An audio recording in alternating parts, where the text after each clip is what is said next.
La maquette œil est constituée d'une lentille souple à focale variable simulant le cristallin. La rétine est représentée par un écran coulissant. Avant la première utilisation de cette maquette, on injecte de l'eau dans le cristallin à l'aide d'une seringue hypodermique au travers d'un des deux orifices élastiques appelés septum. On positionne l'écran en simulant la rétine de sorte que sa vis de serrage se trouve au milieu de la fenêtre de guidage et on dirige l'œil vers une fenêtre s'ouvrant sur un paysage situé à l'infini. La bague de contrainte du cristallin étant desserrée, on cesse d'injecter l'eau lorsque l'image du paysage est nette sur la rétine. Lorsqu'on place un objet devant la lentille, en forme de Y par exemple, on doit accommoder le cristallin, c'est-à-dire modifier sa vergence, pour obtenir une image nette sur la rétine. L'accommodation se fait par action mécanique sur la bague de contrainte. Le paysage à l'infini devient alors flou et le Y devient net.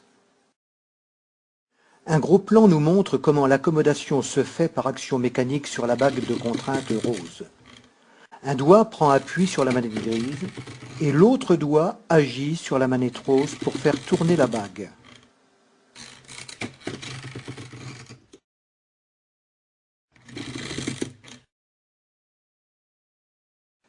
Pour simuler un objet situé à l'infini autre qu'un paysage, Sciencetic a créé un objet lumineux en forme de F, composé de 14 LED émettant chacune un faisceau lumineux quasi-parallèle.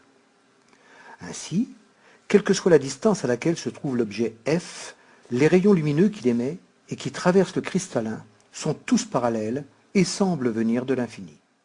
L'œil myope est un œil trop convergent. Par conséquent, l'image d'un objet situé à l'infini se forme devant la rétine. Pour simuler un œil myope, il suffit donc de reculer la rétine. On observe alors que, sur la rétine, l'image du F est floue. Pour permettre à l'œil de voir nettement, il suffit de lui associer une lentille divergente dont la vergence compense l'excès de convergence du cristallin. On observe effectivement qu'avec l'adjonction d'une lentille divergente, l'image se forme nettement sur la rétine.